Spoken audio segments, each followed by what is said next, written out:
menjelaskan mengenai apa itu stewardship theory. Stewardship theory menurut Donaldson dan Davis pada tahun 1991 yang menggambarkan bahwa manajemen tidak termotivasi oleh tujuan individu, tetapi pada kepentingan organisasi. Stewardship theory mengasumsikan bahwa terdapat hubungan kuat antara kesuksesan organisasi dan kepuasan pemilik. Kesuksesan organisasi menggambarkan maksimalisasi utilitas kelompok, principles, dan manajemen. Maksimalisasi utilitas principles akan memaksimumkan kepentingan individu yang ada dalam kelompok organisasi tersebut.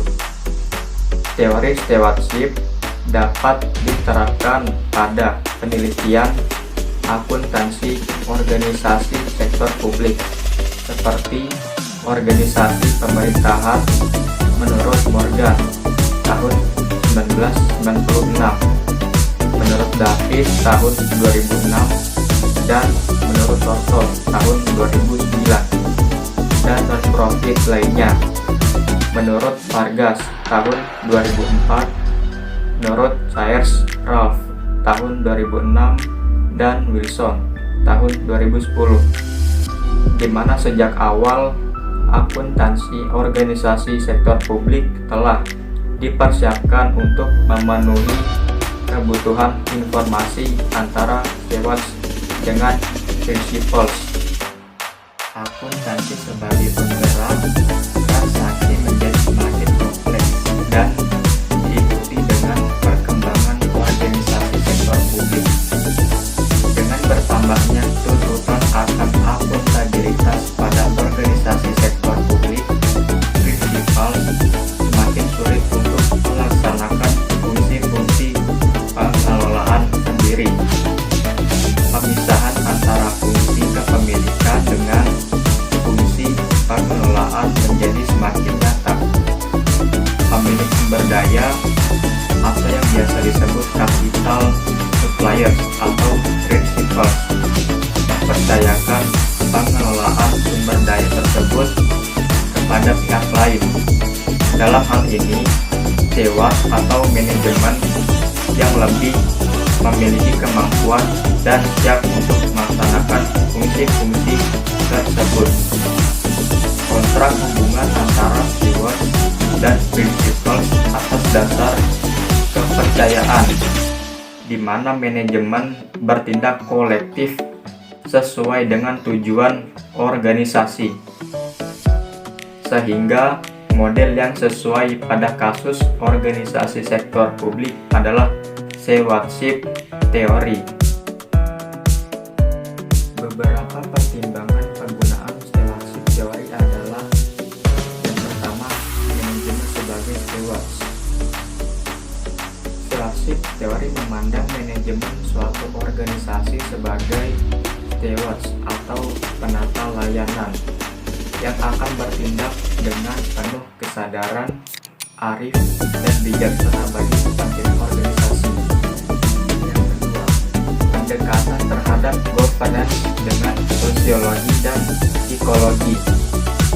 Teori stewardship menggunakan pendekatan governance atas dasar psikologi dan sosiologi yang dirancang bagi peneliti untuk menguji situasi manajemen sebagai stewards agar termotivasi agar bertindak sesuai keinginan prinsipal dan organisasi.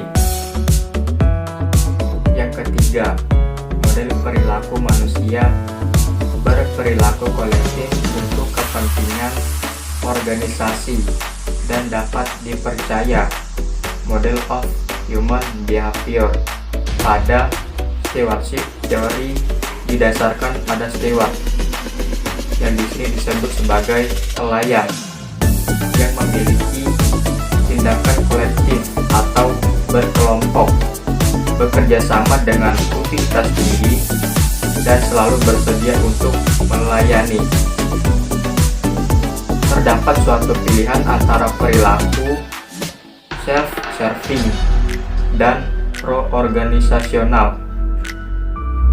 Steward akan menggantikan atau mengalihkan self-serving untuk bertindak kooperatif. Kepentingan antara steward dan prinsipal tidak sama, tetapi steward tetap akan menjunjung tinggi nilai kebersamaan. Steward berpedoman bahwa terdapat utilitas yang lebih besar pada tindakan kooperatif dan tindakan tersebut dianggap tindakan rasional yang dapat diterima. Misalnya, efisiensi biaya dan peningkatan kualitas atau kinerja.